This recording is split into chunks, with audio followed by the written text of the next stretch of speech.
bon, je vais peut-être donner dans un premier temps la parole à Batior, euh, qui va, euh, qui va avant les questions, que Batior soit la première à intervenir, si tu veux bien, Batior. Oui, merci de me donner la parole. Je voudrais remercier René Léonian euh, pour sa démonstration des problèmes d'aujourd'hui que le Haut-Karabakh doit affronter.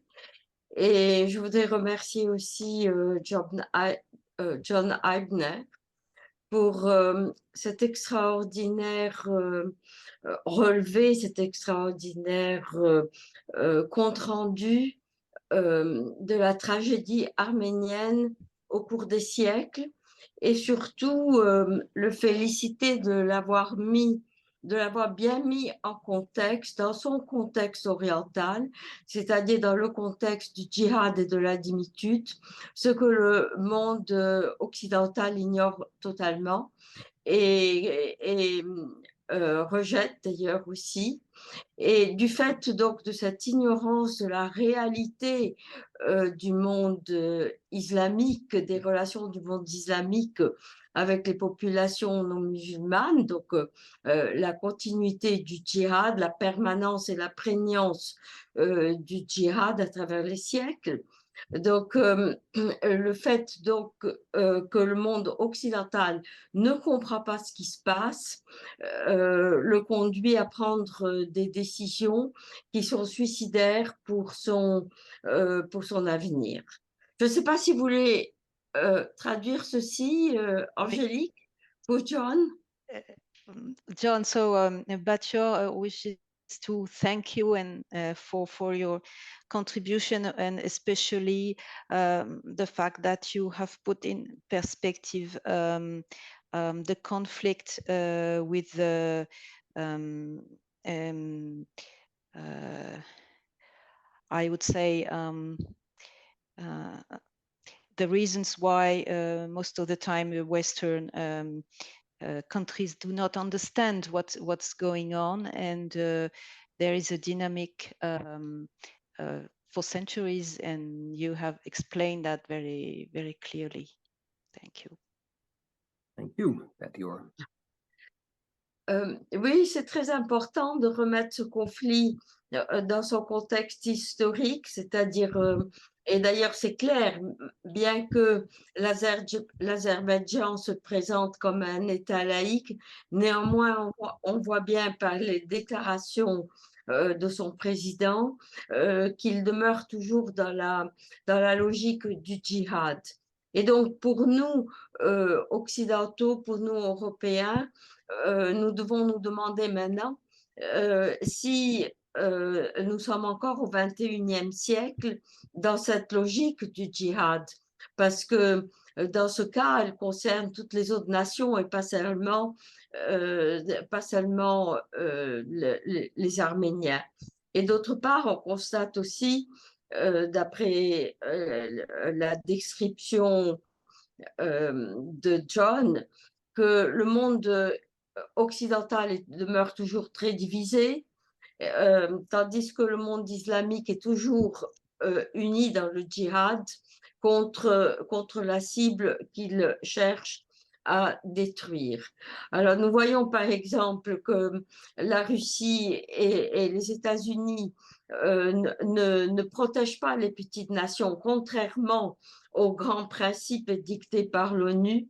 Les petites nations ne sont pas protégées, leur liberté, leur souveraineté, je pense à Israël aussi, et ces nations sont abandonnées au bénéfice d'intérêts économiques et géopolitiques, et donc dans l'intérêt des pays pétroliers qui sont aussi donc les pays du djihad.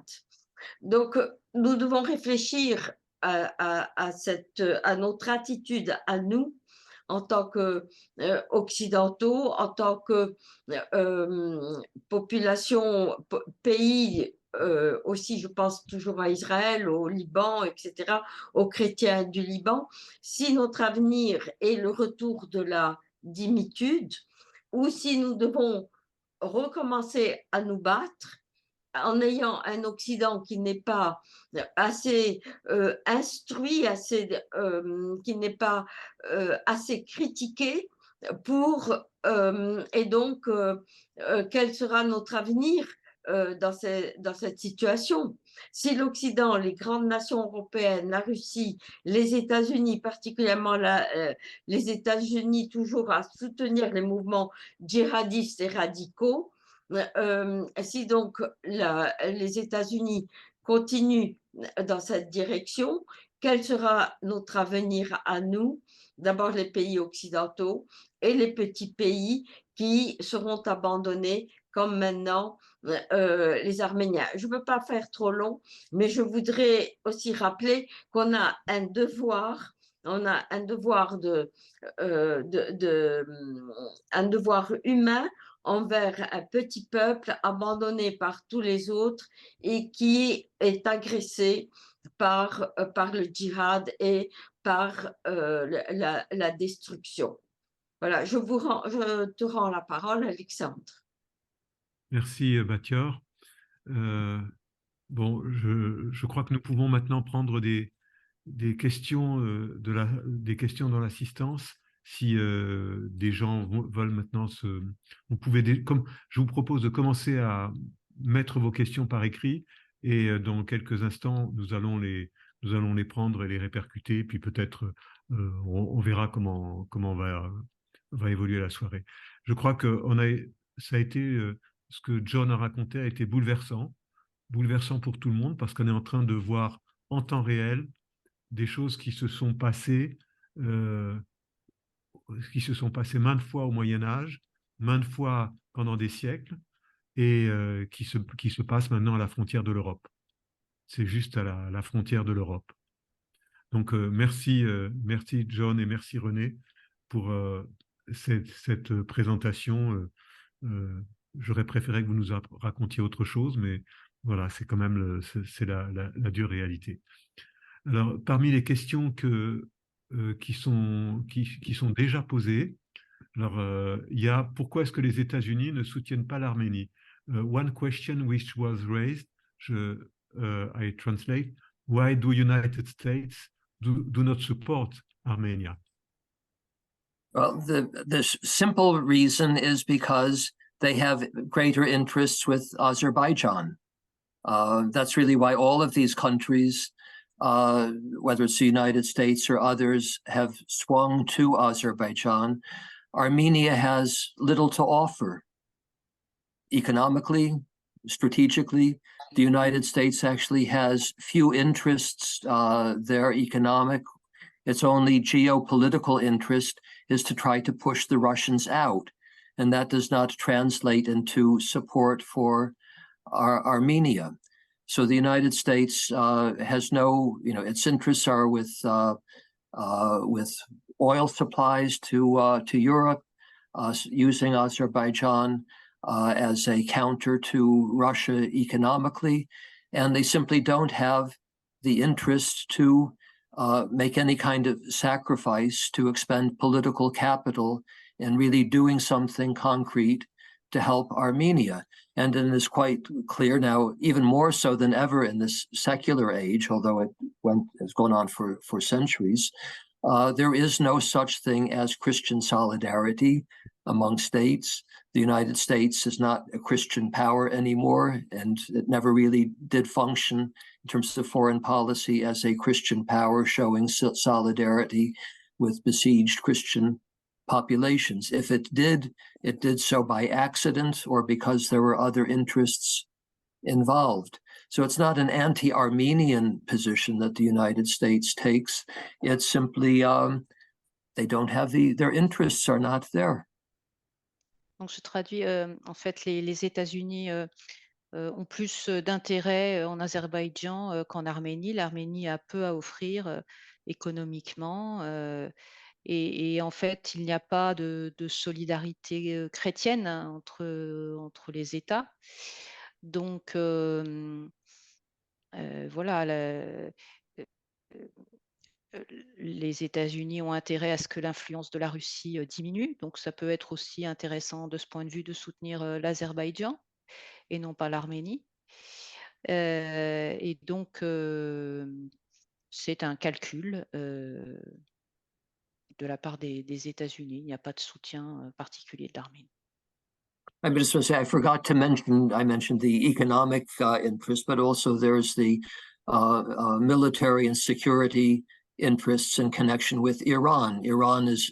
Azerbaijan is used by the United States and Israel as a base for military operations and intelligence in order to contain, possibly even go to war against Iran. That's an overriding priority, and Armenia has nothing to offer. Alors, il faut dire aussi que l'Azerbaïdjan a des bases militaires et des bases de renseignement américaines et que les États-Unis utilisent l'Azerbaïdjan pour contenir l'Iran, et alors que l'Arménie, de ce point de vue, n'a rien à offrir en fait. Merci. Merci. Est-ce que René Léognan aurait un commentaire sur ce qui vient d'être dit? Oui, je veux bien. Écoutez, j'entends dans certains milieux certains commentaires qui n'apparaissent pas encore dans les médias, et certains pensent que la Troisième Guerre mondiale va démarrer dans cette région du Karabakh et du Sud-Caucase. En réalité, je rejoins un petit peu ce que disait John, mais je vais le redire à ma manière, c'est-à-dire que c'est dans le Sud-Caucase, ce n'est pas une guerre entre l'Arménie et l'Azerbaïdjan, c'est en réalité une guerre entre l'Occident et la Russie. Et quand on dit Occident, comprenons, on parle des États-Unis, mais dans l'Occident, il faut mettre l'Union européenne, donc la France. Et en réalité, c'est une lutte d'influence dans cette région Sud-Caucase. Et ça, je ne vais pas le développer trop maintenant, mais c'est un élément à prendre en considération. Et l'autre élément que je voulais souligner, c'est que des pays comme les États-Unis ou les pays de l'Union européenne devraient réfléchir dans leur choix lorsqu'il est question de défendre des pays ou des peuples. Au niveau du Sud-Caucase, ce conflit Karabakh, Azerbaïdjan, et quand on dit Karabakh, comprenons les Arméniens, derrière le Karabakh, il y a l'Arménie, même si les autorités arméniennes sont frileuses aujourd'hui pour différentes raisons, il y a d'un côté l'Azerbaïdjan, un État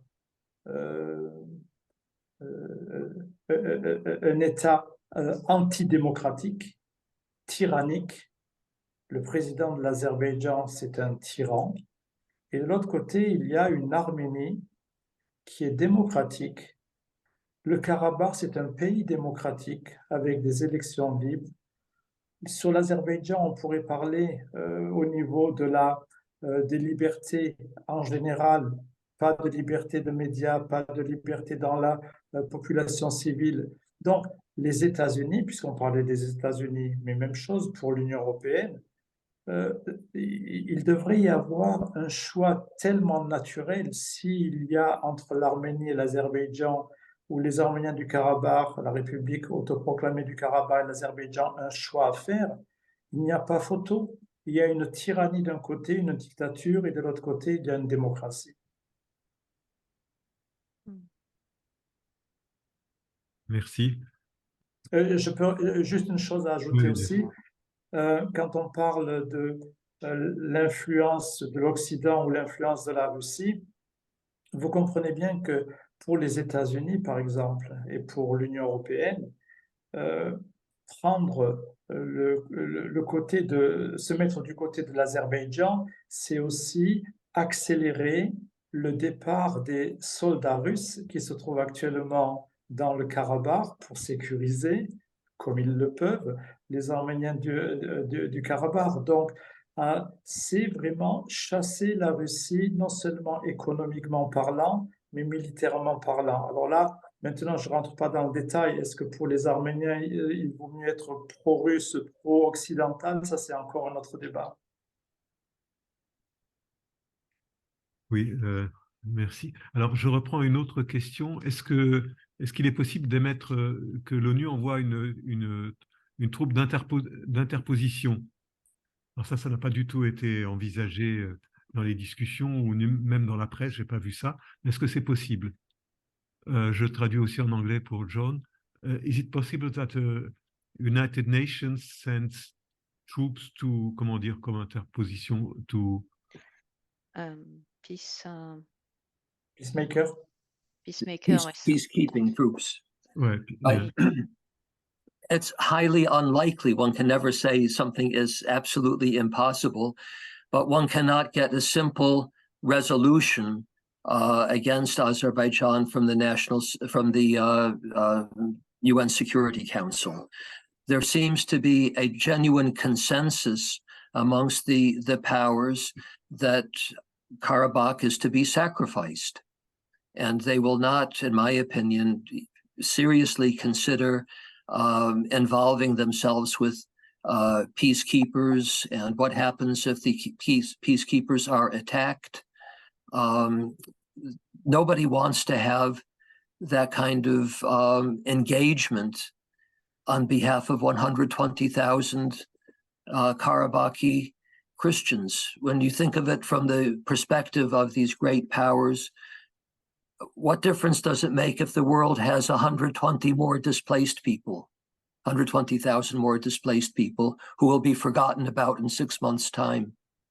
That's really the attitude of the powers. They are not going to make an investment, in my opinion, in peacekeepers and putting themselves in the position that Russia is now. Russia, they are peacekeepers. But Azerbaijan doesn't respect them and they don't respect their own agreements. Not a good Je vais outlook. traduire. Donc, rien n'est impossible, mais c'est très, très peu probable parce qu'il n'y a pas de consensus au sein du Conseil de sécurité et les grandes puissances ne veulent pas mettre en œuvre des peacekeepers pour 120 000 personnes. Il semble qu'il y ait un consensus international pour dire qu'on va sacrifier les Arméniens du Haut-Karabakh. Donc, il y aura 120 000 déplacés de plus. Qu'est-ce que c'est que 120 000 déplacés de plus par rapport à tous les millions de déplacés qu'il y a dans le monde? C'est un peu le raisonnement. Donc non, il n'y aura sans doute pas de casque bleu de l'ONU. C'est la position de John. René, je sais pas ce que... Oui, ceci étant, dans la vie, tout est possible. Souvenez-vous l'affaire du Kosovo. Il y avait encore moins de personnes, il y avait moins de 120 000 personnes qui étaient concernées par ce qui se passait au Kosovo.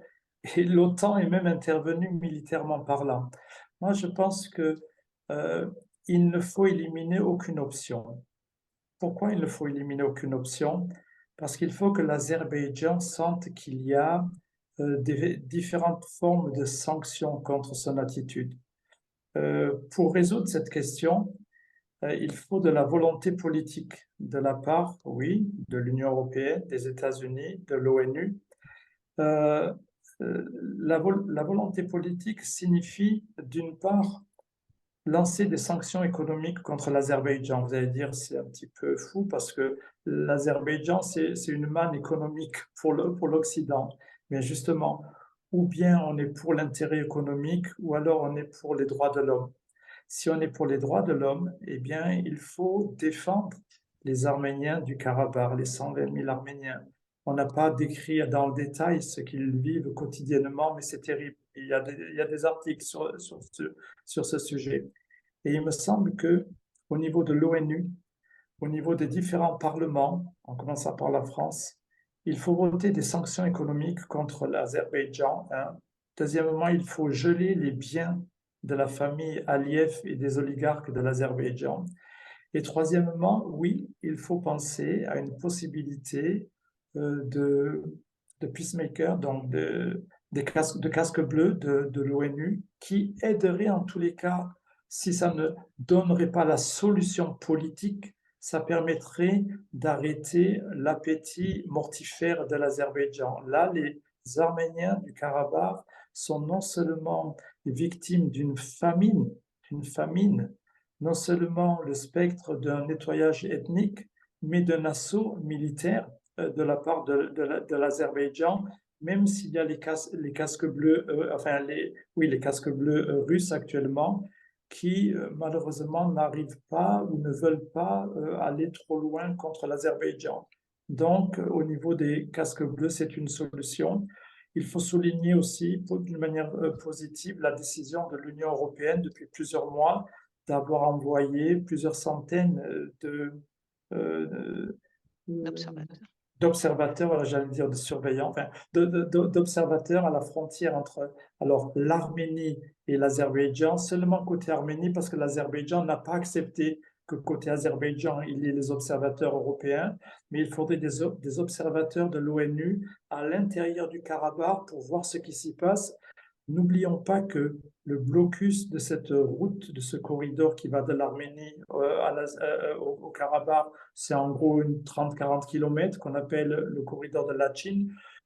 N'oubliez pas que aucune personne étrangère, aucun journaliste, aucune ONG ne peut passer le chemin. Avant, il y avait, comme je l'ai dit tout à l'heure, la Croix-Rouge qui le faisait librement. Maintenant, c'est au compte-gouttes de la part de la Croix-Rouge. C'est-à-dire que c'est en réalité un désastre, une catastrophe humanitaire, et le monde entier, en commençant par les membres de l'ONU, voit ça, et on a l'impression que qu'est-ce que c'est que sacrifier 120 000 personnes? Mais sacrifier une personne, ça devrait nous poser une question, ça devrait nous interpeller.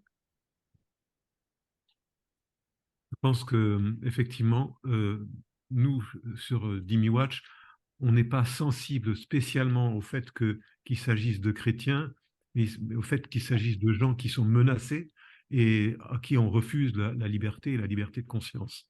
Et ça, pour nous, c'est inadmissible. Je peux te poser une dernière question. Combien de temps est-ce que, à votre avis, le Karabakh peut tenir? Il y a un article dans Le Monde de dimanche, toute une page dans Le Monde. Je vais peut-être le diffuser à tout le monde après, avec des témoignages assez effrayants, parce que les gens commencent à 5 heures du matin à faire la queue pour avoir éventuellement du pain, mais il n'y en a pas. Combien de temps est-ce que les gens peuvent tenir? Les deux options qui sont envisagées dans cet article du Monde, c'est il y en a qui veulent prendre des armes, et ça serait suicidaire, et d'autres qui veulent s'en aller. Comment ça peut se terminer s'il n'y a pas de décision rapide d'ONU, etc. Comment ça peut se terminer? Combien de temps? Combien de temps peuvent-ils tenir? Peut-être John commence et je continuerai.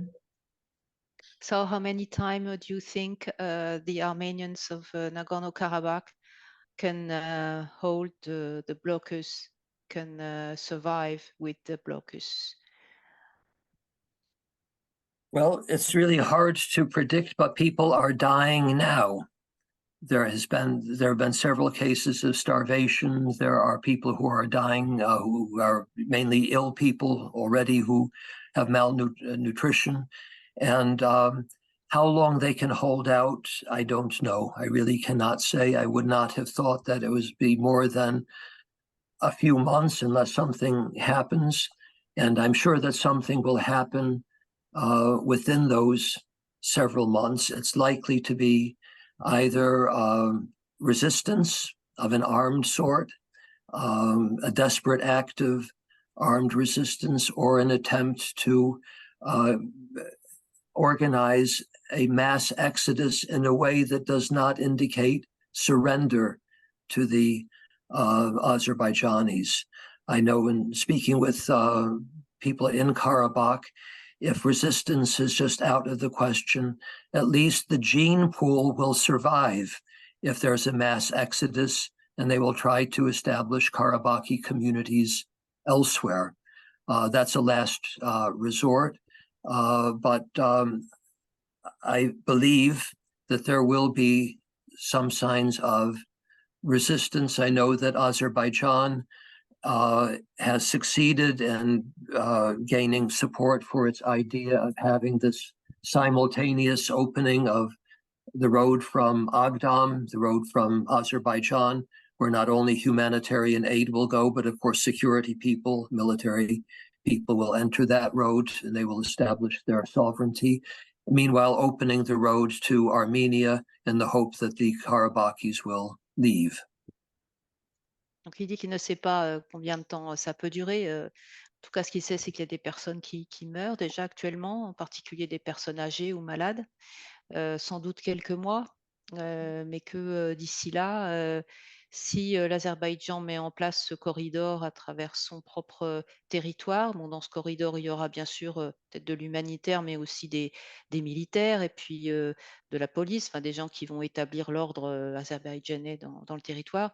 Et donc, par l'autre corridor de la Chine, sans doute un exode de masse des populations vers l'Arménie, mais qui ne ressemble pas à une soumission ou à une reddition, mais qui soit des déplacements de population. René, Oui, juste une seconde. On a deux questions, il y a plusieurs questions qui arrivent maintenant. Je vais vous les poser aussi. Question 1, pourquoi l'Azerbaïdjan a fermé le corridor? Je pense que ça a été dit, c'est pour faire pression et c'est bon, enfin, c'est la pression du djihad, une forme de djihad. Ensuite, est-ce que l'Arménie peut accueillir les Arméniens du Haut-Karabakh? Et il y a une autre question de Malcolm Lowe. Merci à John pour une élucidation magistrale de l'arrière-fond historique et des détails du conflit récent. Je veux identifier un parallélisme avec l'histoire de l'antisémitisme. Lorsque le laïcisme s'est établi en Europe au XIXe siècle, l'antisémitisme laïque a repris la haine de l'antigédisme chrétien, mais en abolissant l'élément théologique de protection que le christianisme donnait en principe aux Juifs. Aujourd'hui, nous voyons comment le laïcisme musulman abolit même l'élément théologique de protection que l'islam donnait au peuple du livre.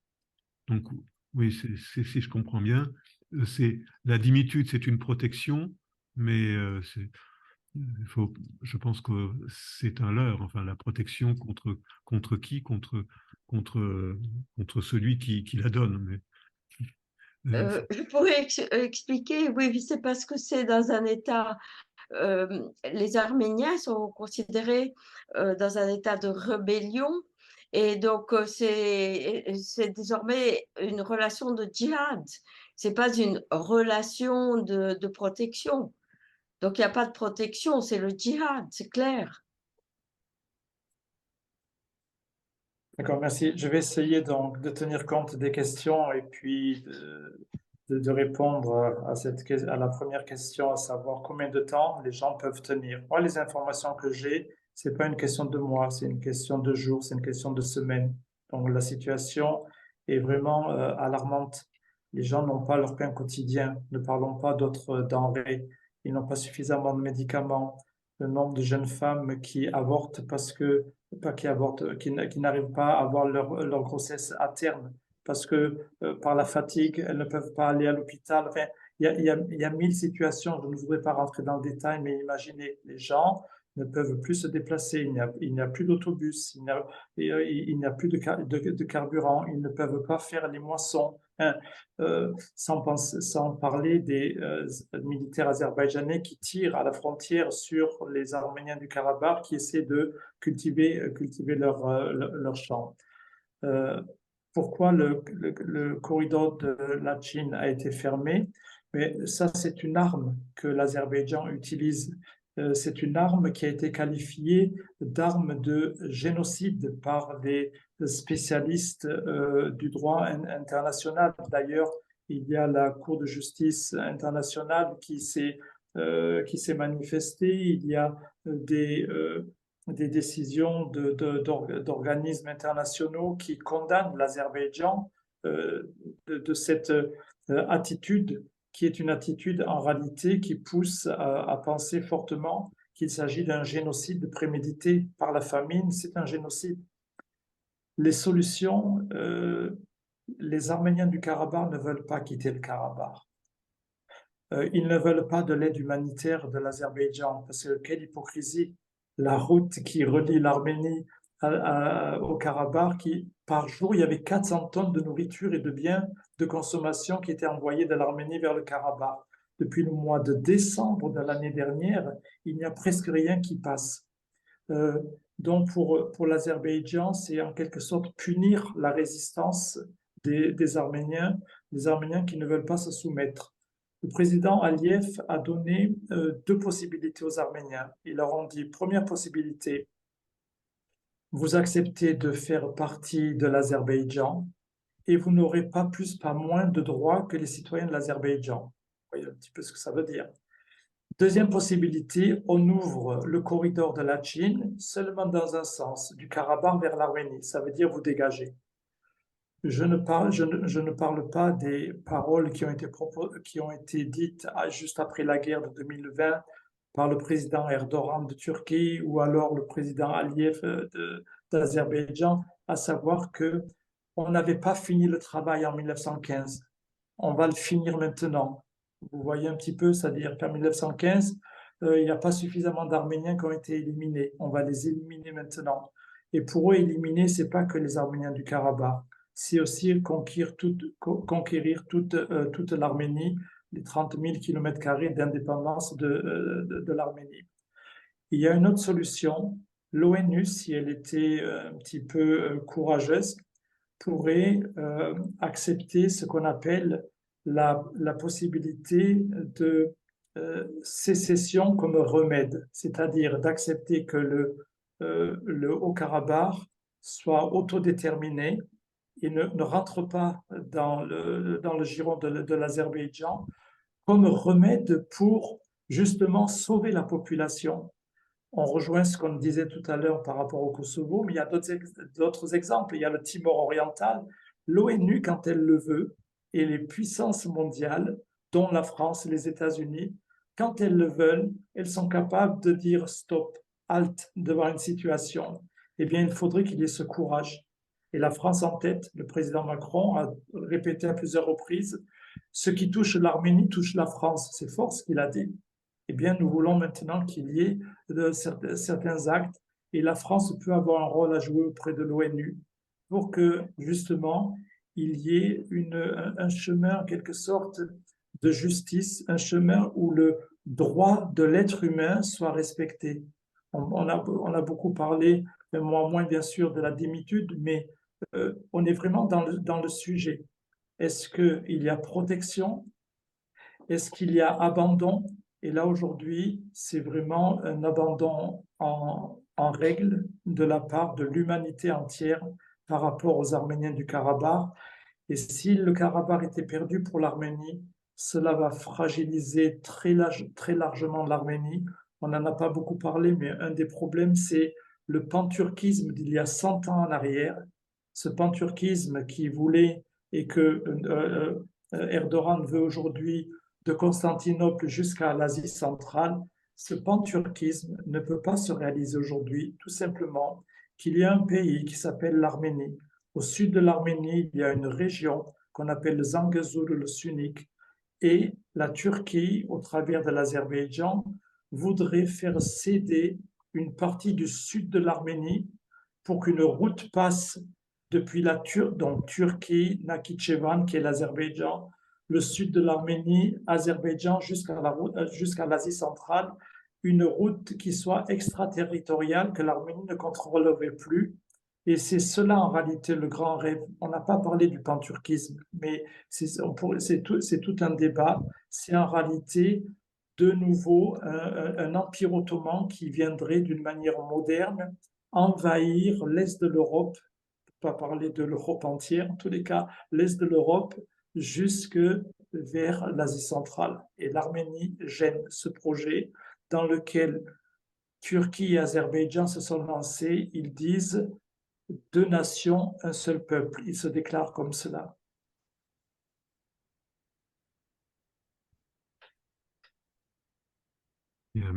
Merci. Je crois que vous avez fait vraiment le point de tout ce qu'on pouvait dire.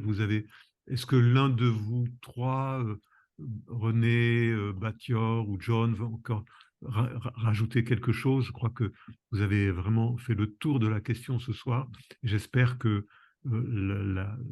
les solutions que vous avez envisagées, surtout là dans les dernières minutes, que quelque chose se passe au niveau de l'ONU, que quelque chose se passe au niveau de la France. Il y a eu plusieurs élus de tous les partis qui sont allés dans le corridor de la Chine avec. Je renverrai encore les photos, mais il y a un lien sur notre site vous pouvez voir les photos, c'est pas la peine que je les renvoie. Sur notre site, il y a un lien vers ce qui s'est passé mercredi dernier, où à l'initiative d'Anne Hidalgo, une quinzaine d'élus français se sont rendus dans le corridor de la Chine avec 10 camions énormes. Et je ne sais même pas ce que ces camions vont devenir, mais ils n'ont pas pu passer. C'est une humiliation pour la France. C'est une humiliation. Et en fait, l'Azerbaïdjan sait très bien que il y a pas si longtemps que ça, la présidente de l'Union européenne est allée elle-même en Azerbaïdjan faire remercier le président et dire que c'était un grand ami de l'Europe. Voilà. Voilà. Bon. Alors, j'ai encore une remarque de Malcolm Lowe qui arrive. Il veut alors, qu'on va faire? On va pas reprendre. Je voudrais qu'Angélique traduise la question de Malcolm. Voilà. Alors, c'est John qui avait. Pouvez-vous lui traduire ma réaction? Donc là, on parle de quoi? Merci à John. On parle de, oui, on va peut-être l'arrière-fond historique. Hein? Ouais. Yes. So, John, it is a question from Malcolm Lowe for you, or at least maybe not a question, but it is an observation he has. He wishes to share with you that you said that in the Angélique, on peut yes. peut-être demander à John de le dire directement. Ils sont tous les deux anglophones. Ah oui. Oh yes, because Malcolm is English speaking, so he will explain himself. That was the case. I could translate it for you directly. Right. Yes. Please, Malcolm. Yes. Ask your question. I wanted to thank John for his excellent presentation. And I said I wanted to identify a parallelism with the history of anti-Semitism. When laicism established itself in Europe in the 19th century, the lay anti-Semitism or the secular anti-Semitism took up the hatred of Christian anti-Judaism, but while abolishing the theological element of protection which Christianity gave in principle to the Jews. And this is how anti-Judaism can turn into genocide. And today we see the same, as indeed, as you explained, John, in your presentation, how Muslim secularity or laicism abolishes even the theological element of protection which Islam gave to the peoples of the book. In other words, post-religious hatred takes over the religious hatred, but removes even the element of the restraint that the religion gave. I couldn't agree with you more. There is this parallel. In the 19th century, many Jews saw their salvation, in fact, in secularism. And it didn't prove to be a salvation for Jews. In fact, it was often turned against them. And we find in the Christian world that there's a similar process that goes on. Secularism now may have borrowed from Christian anti-Semitism and that tradition, but it works against Christianity and the restraints that Christianity will impose upon a state and a society to prevent it from perhaps doing the worst, committing the worst abuses, and that is removed. So state becomes all powerful. There are no constraints on the state of any sort, and the state power can be used in the most appalling ways against those that get in the way of the state. And I think we see this parallel, as you point out, Malcolm, between what happened to the Jews, especially in the 19th century, and also, I mean, even in the time of the Holocaust, what could the church do? What could anybody do? It had already been, its power had been largely destroyed in the political sphere. And we see this happening with regard to Christians in the European world, including in Nagorno-Karabakh. Well, yes, but I'm saying that the Muslim secularism is adopting the same pattern. That is, it retains the hatred for the non-Muslim minorities, but even removes the element of protection which which Islam should have given to it. In other words, the post-religious phenomenon in Islam or in Islamic countries is following the same pattern as the post-religious developments in Christian countries. I agree with you. I don't know whether Batior does. She may have something to say about it, but it's a very interesting observation. And I think that secularism is producing these same similar results where hatred is retained, but the restraint that religion had on the state is eliminated. Bon, je vais traduire en synthèse. Donc, John et Malcolm sont d'accord pour dire que dans ces États laïques musulmans, en fait, la haine du non-musulman est conservée, mais en revanche, il n'y a plus forcément la protection, la forme de protection que pouvait apporter la religion à l'époque dans des États qui étaient vraiment théocratiques, alors que maintenant ce sont des États laïques. Donc c'est simplement les intérêts de la nation qui sont défendus. Voilà. Merci d'avoir fait la synthèse de cette question-là. Je pense qu'on va s'arrêter. On va s'arrêter là. Si Malcolm et John veulent correspondre entre eux, on pourra leur donner leurs adresses email respectives ou par WhatsApp. Je voudrais vous remercier tous. C'est pas du tout un message, c'est pas une soirée d'espoir. Je pensais pas avoir qu'on allait dresser un tableau aussi sombre. Je pensais pas que vous ne voyiez pas de solutions à court terme, ou alors s'il y a des solutions, elles sont toutes dramatiques. Et j'ose espérer que peut-être que les quelques élus qui se sont mobilisés cette semaine, qui sont allés pour essayer de briser le blocus, vont pouvoir essayer de faire quelque chose pour que la France prenne une initiative. Ce serait peut-être une chose possible. Et puis peut-être que nous allons tous essayer d'aller dans ce sens-là.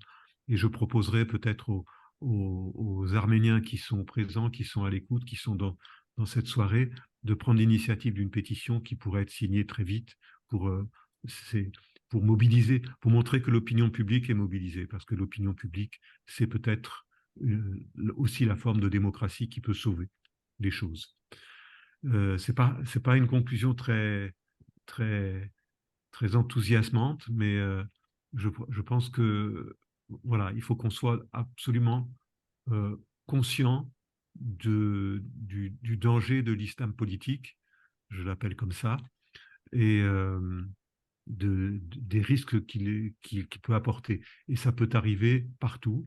Vous savez bien que on voit en France de temps en temps des événements qui montrent que maintenant, pas seulement